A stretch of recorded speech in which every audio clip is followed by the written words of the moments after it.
बिस्मिल्लाहिर्रहमानिर्रहीम। अस्सलाम वालेकुम। डॉक्टर शराज आपकी खिदमत में हाजिर है।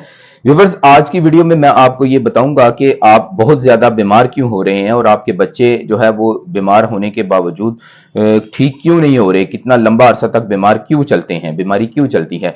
वैसे तो ये वीडियो सब अफराद के लिए है, लेकिन वालिदैन जिनके बच्चे अभी बहुत छोटे हैं खुसूसन वो इस वीडियो को जरूर देखें। वीडियो के आखिर में मैं आपको बताऊंगा कि इस मसले से किस तरीके से आप निपट सकते हैं। तो सबसे पहले स्क्रीन पे ये रिपोर्ट देखें।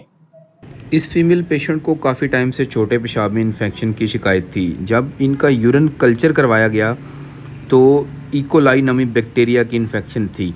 तो तकरीबन हर उस दवा से रेजिस्टेंस थी जो इस इशू में दी जा सकती है। और ये दूसरी रिपोर्ट एक 8 साल की बच्ची की है जिसको बुखार का आराम नहीं आ रहा था। जब इसका ब्लड कल्चर करवाया गया तो साल्मोनेला टाइफी नामी जो टाइफाइड का जरासीम है वो डायग्नोस हुआ, लेकिन इसको भी हर दवा से रेजिस्टेंस थी जो इस मसला में देते हैं। फिर महंगी अदवायात से ये सेंसिटिव था केस, तो इसका फिर आईवी ट्रीटमेंट किया गया तो ये बच्ची बेहतर हुई। व्यूअर्स, चूंकि रेजिस्टेंस का मतलब ही ये है कि आराम नहीं आएगा, इस मेडिसिन से आपको फर्क बिल्कुल भी नहीं पड़ेगा और दवा बदलनी पड़ेगी। तो एक टाइम ऐसा आएगा कि फिर किसी भी दवाई से आपको फर्क नहीं पड़ेगा, जिंदगी को शदीद खतरात लाहक हो जाएंगे। रेजिस्टेंस को मैं ऐसे समझाता हूं कि जब शुरू शुरू में कोरोना वायरस आया था तो उस वक्त बहुत ज्यादा उसके नतीजे में अमवात हुई थी, लेकिन अब कुछ अरसा के बाद इंसानी जिस्म ने कोरोना के खिलाफ इम्यूनिटी बढ़ा ली है। हमारे जिस्म में इस तरह के केमिकल्स बन गए हैं जो कि अब ज्यादातर कोरोना वायरस, जब कोई शख्स कोरोना वायरस का शिकार होता है तो कोरोना सिर्फ नजला जुकाम और खांसी के अलावा और कुछ भी नहीं रह गया। ऐसा क्यों हुआ है?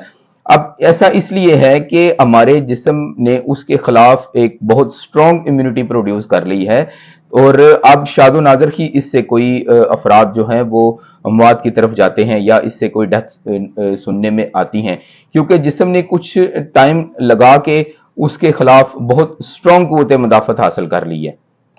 व्यूअर्स, सेम यही चीज जो होती है वो जरासीम पे भी आप लागू कर सकते हैं, क्योंकि जरासीम जो होता है वो एंटीबायोटिक के खिलाफ रेजिस्टेंस इख्तियार कर लेते हैं, उनके अंदर इम्यूनिटी प्रोड्यूस हो जाती है। तो एंटीबायोटिक जितने ज्यादा आप लेंगे, जरासीम जो है इतने ही ज्यादा मजबूत और ताकतवर होते जाएंगे और आपकी जिस्म की इम्यूनिटी उनके खिलाफ कुछ भी नहीं कर पाएगी, क्योंकि जरासीम जो है वो मजबूत होगा तो इन्फेक्शन जो है वो उससे ठीक नहीं होगी। तो बदकिस्मती से हमारे मुल्क में एंटीबायोटिक बिला जरूरत बगैर डॉक्टर के प्रिस्क्रिप्शन के हर जगह से मिल जाता है। वालिदैन खुद ही मेडिकल स्टोर पे जाके तरह तरह के स्ट्रॉन्ग से स्ट्रॉन्ग एंटीबायोटिक खुद ले लेते हैं। अगर एक दिन उससे फर्क नहीं पड़ता तो दूसरे दिन वो एंटीबायोटिक चेंज कर लेते हैं और मोस्टली जो है वो एंटीबायोटिक तो बैक्टीरियल इन्फेक्शन के लिए होता है। तो मोस्टली जो इन्फेक्शन देखने में आती है वो तो होती है वायरल इन्फेक्शन, इसलिए एंटीबायोटिक का तो फायदा ही नहीं होता, वो बिला जरूरत ही दे रहे होते हैं। बल्कि अब तो एक कल्चर बन गया है एंटीबायोटिक देने का, तो गैर जरूरी एंटीबायोटिक इस्तेमाल होंगे तो एक वक्त ऐसा आएगा कि डॉक्टर के पास आपके पेशेंट को ठीक करने के लिए बैक्टीरियल इन्फेक्शन जो कि बहुत खतरनाक होती हैं उनको ठीक करने के लिए कोई दवाई ही नहीं बचेगी। तो फिर आप खुद ये बताएं कि फिर किस तरीके से नया एंटीबायोटिक तो प्रोड्यूस नहीं हो रहा, अभी तो नई रिसर्चेज नहीं हो रही, तो पुराने एंटीबायोटिक जो चल रहे हैं उनसे ही अगर आपके जिस्म में इम्यूनिटी पैदा होगी, आपके बच्चे के जिस्म में इम्यूनिटी पैदा होगी, तो फिर बैक्टीरियल इन्फेक्शन से कैसे उसको रिकवर करेंगे। तो व्यूअर्स, हल ये है कि एक तो आपने खुद से एंटीबायोटिक का इस्तेमाल नहीं करना, ना बच्चों को करवाना है। सिम्टोमेटिक ट्रीटमेंट की तरफ जाएं, पैरास्टामोल लें, ओआरएस लें, घरेलू टोटका जात होते हैं, जो शांदा वगैरह का इस्तेमाल करें, कहवा इस्तेमाल करें, हाई प्रोटीन डाइट लें और रेस्ट करें। मोस्टली केसेस तो इससे ही ठीक हो जाते हैं। और अगर आपका डॉक्टर एंटीबायोटिक आपके लिए रिकमेंड करता है, प्रेस्क्राइब करता है, तो उसकी डोज को खुदारा मुकम्मल करें, क्योंकि डोज जो है वो अगर मुकम्मल ना हो तो बैक्टीरिया जो है वो रेजिस्टेंस की तरफ चले जाते हैं और जरासीम के खिलाफ इम्यूनिटी बना लेते हैं।